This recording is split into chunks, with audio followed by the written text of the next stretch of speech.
মাছে ভাতে বাঙালি, আমরা হলো কথার কাঙ্গালি, তবু আমরা বাঙালি কিন্তু না। তবে হ্যাঁ, আজকে আসি সেই ঐতিহ্যবাহী মল্লিকপুর এবং মঙ্গলাটার মাঝামাঝি, কিন্তু লোকজন অনেকই আছে দেখা যাচ্ছে। দেখি কি ভাব।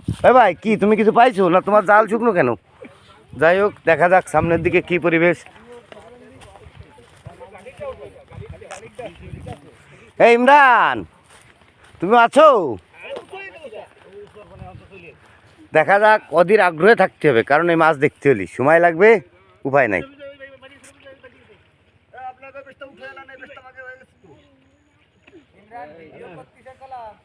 তাতে কি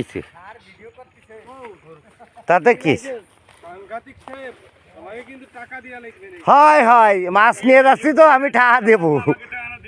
ওই তো মাছ নিয়ে যাচ্ছি তো আমি টাকা দেবো আমি।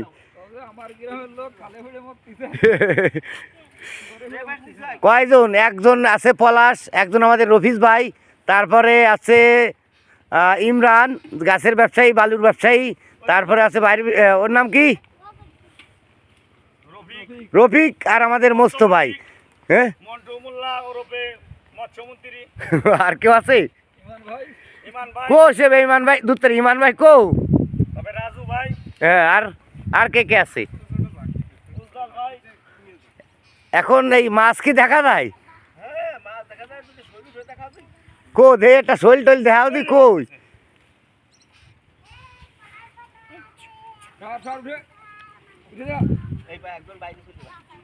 আসলে মাছ মারা দেখতে হলে ধৈর্য ধরে সাথে থাকতে হবে, নাহলে দেখতে পারবেন না, কারণ এই মাছ মারা খুবই ধৈর্যের ব্যাপার, এ সবাই পারে না।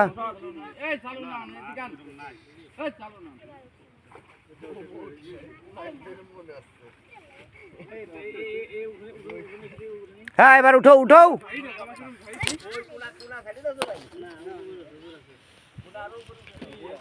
ও ভাষা কি রাজু ভাই?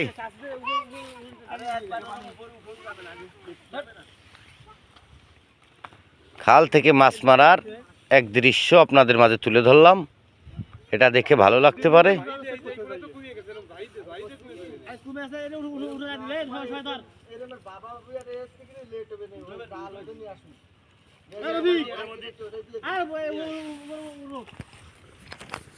হ্যাঁ, সাহস করে উঠে ফেলো দি, যা থাকবে কপালে ও গোপাল কি করবে।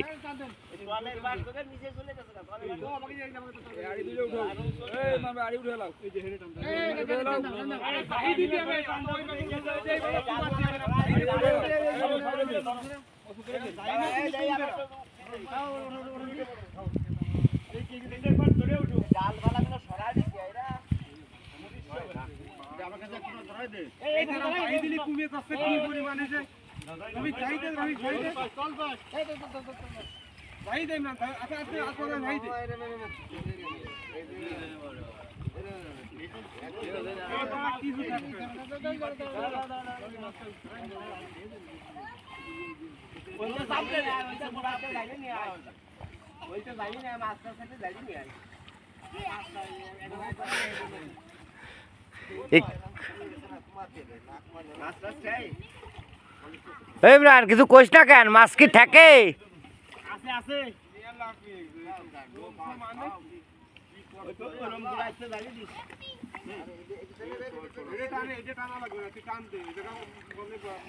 সবাইকে অসংখ্য ধন্যবাদ, সবাই ভালো থাকবেন। কিন্তু না, এখন কাছায় গেছে, এখন যদি চলে যায় আপনাদের মন খারাপ হবে।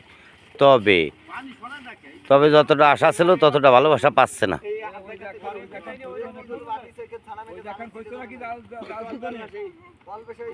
সবাইকে অসংখ্য ধন্যবাদ সাথে থাকার জন্য। Bye bye.